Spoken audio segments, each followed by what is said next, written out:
Queridos hermanos, queridos amigos, que Dios les bendiga.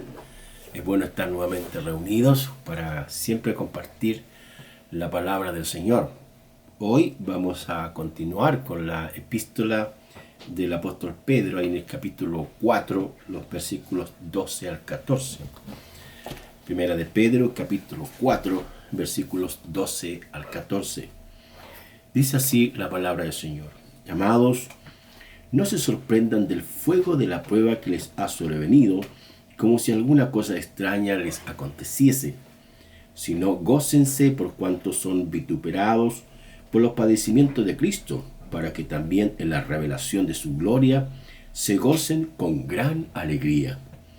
Si sois vituperados en el nombre de Cristo, sois bienaventurados, porque el glorioso Espíritu de Dios reposa sobre vosotros, ciertamente de parte de ellos. Él es blasfemado, pero por vosotros es glorificado. El tema que vamos a comentar el día de hoy es la prueba de la fe cristiana. La prueba de la fe cristiana. En las Sagradas Escrituras se puede observar cómo existe esta tensión entre la vida que uno ha tenido natural, la vida biológica, la vida en el contexto social, y el contraste que existe entre la vida espiritual, la vida en las Escrituras, la vida en obediencia al Señor. Se puede dar este tipo de situaciones o estos dos mundos que se llaman. No es de sorprenderse de que la palabra del Señor muestra que cada día tenemos que ir cambiando, renovando nuestra mente y nuestro corazón para que así sometamos lo que son nuestros pensamientos, nuestras inclinaciones, nuestros deseos a lo que es la buena, agradable y perfecta voluntad de Dios. Entonces, el texto acá habla acerca de lo que es la prueba. Esta palabra prueba, que en el texto griego es dokimi, significa un ensayo o una medición aplicado a la vida del creyente. Esto tiene que ver con el cómo o de qué manera el cristiano, el discípulo, el hijo del Señor, está plasmando, interiorizando, reafirmando, fundando en su corazón los principios éticos, morales y espirituales que tiene el Evangelio.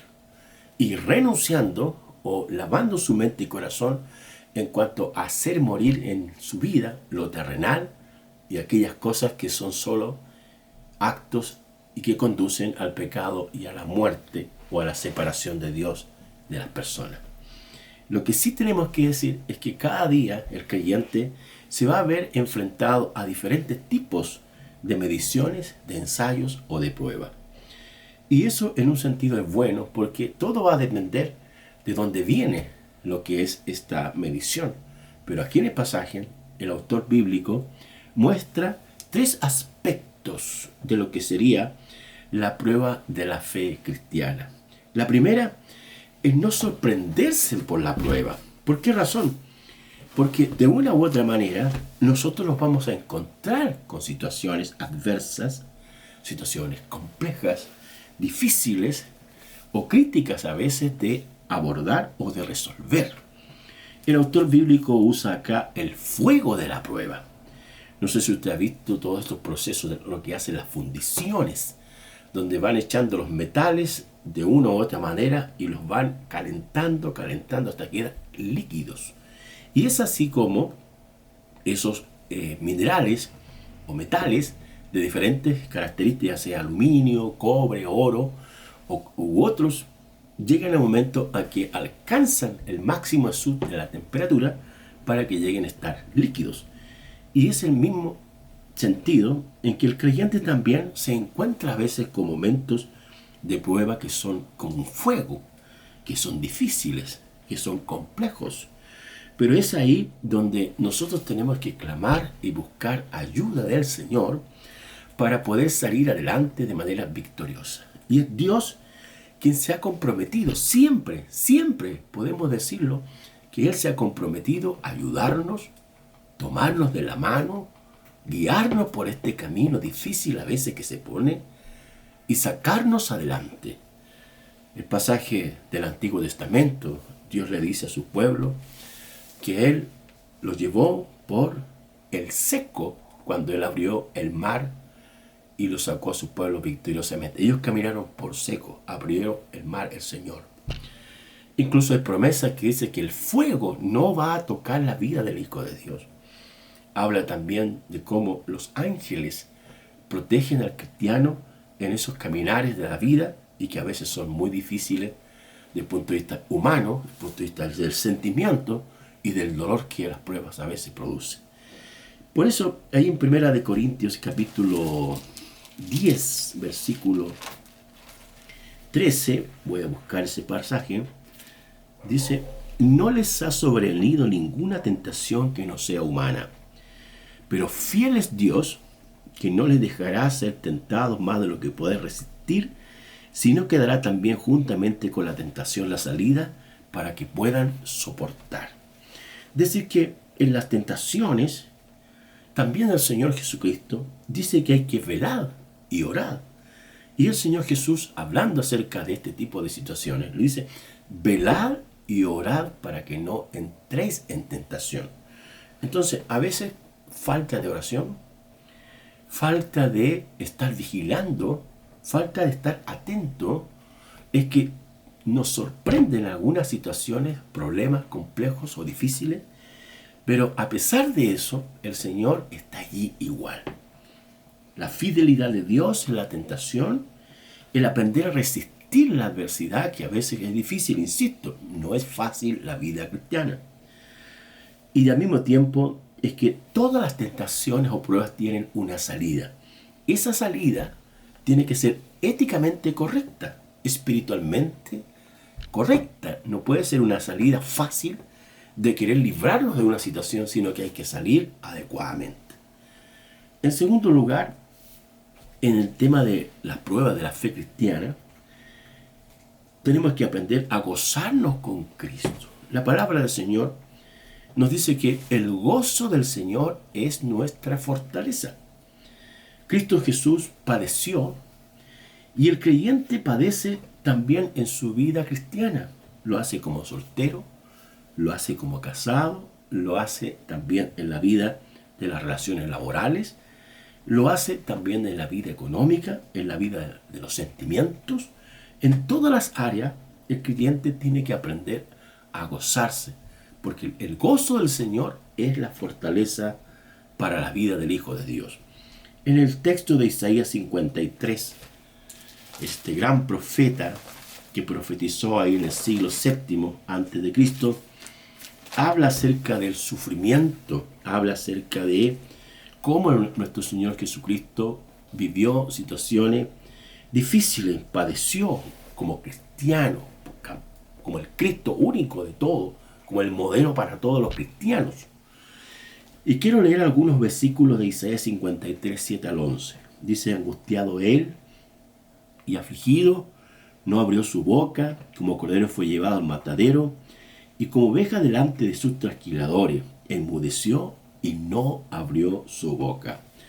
Por cárcel y por juicio fue quitado, y su generación, ¿quién la contará? Porque fue cortado de la tierra de los vivientes, y por la rebelión de mi pueblo fue herido. Y se dispuso con los impíos su sepultura, mas con los ricos fue en su muerte, aunque nunca hizo maldad, ni hubo engaño en su boca. Con todo eso, Dios quiso quebrantarlo, sujetándole a padecimiento, cuando haya puesto su vida en expiación por el pecado, verá linaje y vivirá largos días, y la voluntad del Señor será en su mano prosperada. Verá el fruto de la aflicción de su alma, y quedará satisfecho.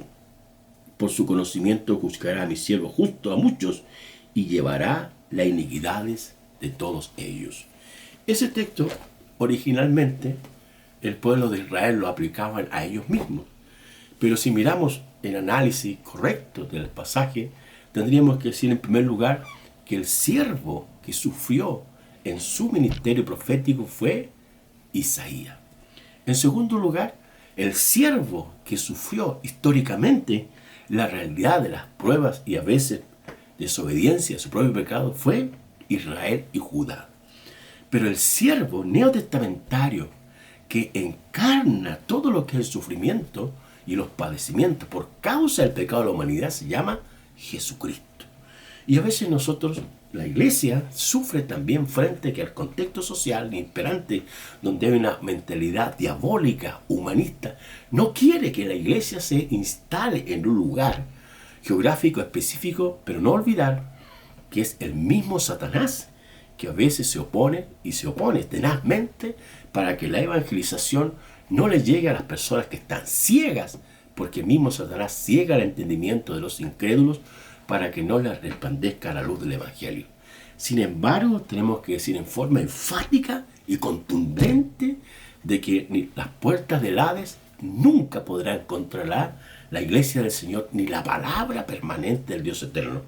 Porque los principios de Dios son verdades indestructibles, fíjese, son verdades indestructibles porque el Dios Todopoderoso permanecerá y permanece para siempre. Ahora, una cosa es la revelación o la vida misma fue de nuestro Señor Jesucristo como hombre, pero otra cosa es la gloria de Jesús divino.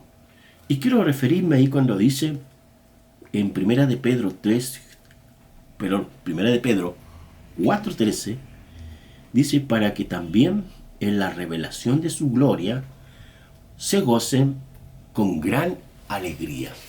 La revelación de su gloria no se refiere al ministerio terrenal de Jesús, se refiere cuando Él venga en su plenitud. Y es como lo vio el apóstol Juan, ahí en Apocalipsis capítulo 1, Apocalipsis capítulo 1, voy a buscarlo para leerlo,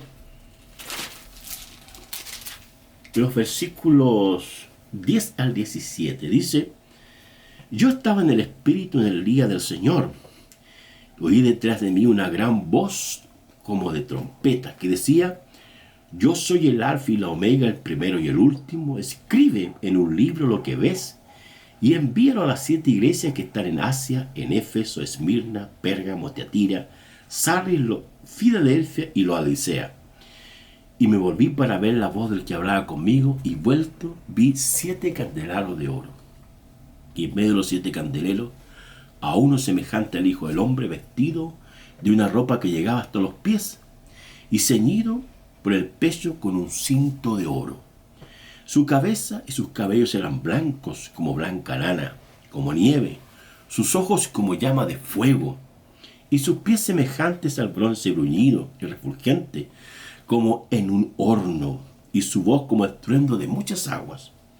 Tenía en su diestra 7 estrellas, y de su boca salía una espada aguda de 2 filos, y su rostro era como el sol cuando resplandece en su fuerza. Cuando le vi, caí como muerto a sus pies, y él puso su diestra sobre mí, diciéndome, no temas, yo soy el primero y el último, el que estuve muerto y vivo. Mas he aquí vivo por los siglos de los siglos, amén. Y tengo las llaves de la muerte del Hades. Escribe las cosas que has visto y que son, y las que han de ser después de estas. Ese es el Cristo glorificado, Dios mismo. Ese es el Jesús en el cual nosotros como creyentes tenemos que gozarnos, porque el Dios Todopoderoso nos sostiene con su mano de poder. Y en tercer lugar está el rechazo como cristiano. La vida cristiana, hermanos, no es fácil. Muchas veces, y así debe ser, como creyentes tenemos que decir no a la mentira, no a la falsedad, no al engaño, no a la inmoralidad y no a todas aquellas normas y principios y mandamientos que el Dios Santo ha establecido. Y que de una u otra manera a veces nos encontramos luchando porque vivimos en un mundo donde parece que el engaño y la mentira son los que triunfan. Pero eso no es así. La temporalidad o la dinámica del maligno en cuanto a tergiversar y cambiar los principios de Dios solamente es un intento efímero, circunstancial y temporal. La palabra del Señor permanece para siempre. Eso dice la Sagrada Escritura. Pero de una u otra forma, Los creyentes, él dice el texto, si sois vituperados. Vituperados tiene que ver con rechazo, censura, desaprobación, ofensas de quienes se oponen al Señor. No vamos a ser, hermanos, amados, queridos o apreciados en el mundo en el cual vivimos. Porque a veces cuando uno dice no a algo, es cuando la gente reacciona y no nos aprecia y no nos quiere. Sin embargo, nosotros no tenemos que buscar el favor de los seres humanos o de las personas o las autoridades por cualquier posición que tengan. Pablo dice que si buscamos el favor de los hombres, no somos siervos de Cristo. Si buscamos el apoyo de las personas, dejamos de servir al Señor. Entonces, el vituperio, el rechazo como cristiano, lo vamos a enfrentar, lo vamos a experimentar. Y a veces de nuestros mismos parientes biológicos, ya sean nuestros padres, nuestros hermanos carnales, nuestros primos que no nos entienden. Pero hermanos, volvemos a insistir, lo importante es buscar la aprobación de Dios. El cristiano, ante este escenario de adversidad, de rechazo, tiene que considerarse un bienaventurado, es decir, una persona feliz. ¿Feliz por qué? Porque de una u otra manera, los sufrimientos que Jesús experimentó, los sufrimientos y rechazos que Jesús vivió, también se cumplen y patentemente están en la vida de todo discípulo de Cristo. El Espíritu Santo reposa en el creyente. ¿Qué mejor, hermano? Lo mejor que uno puede tener es que el Dios Todopoderoso ha decidido vivir en este cuerpo. Por lo tanto, este no es un cuerpo del pecado, de la iniquidad, de la maldad, sino que ahora es templo del Espíritu Santo de Dios. Y al mismo tiempo, glorificar siempre al Señor. Las glorias son para el Señor, como se dice en algunas de nuestras congregaciones cristianas del mundo. Las glorias son del Señor. Y es así, la gloria, el reconocimiento, la exaltación, por sobre todas las cosas, es del Señor. Entonces, para terminar, como creyentes, en la prueba de la fe, vamos a experimentar a veces situaciones que nos pueden sorprender, pero de todos modos, el gozo del Señor es nuestra fortaleza.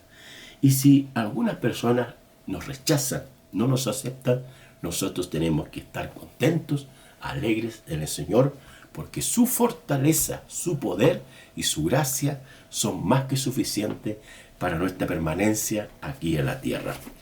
Oremos al Señor. Padre bendito, te damos gracias porque sabemos que tú eres bueno, que tu palabra es el alimento para nuestro espíritu y para nuestra fortaleza. Y te damos gracias por este mensaje de fe, de esperanza para nuestra vida. Bendícenos y ayúdanos, Señor, a seguir caminando obedientemente tu palabra, porque toda la gloria y toda la honra es para ti. En el nombre de Jesús. Amén.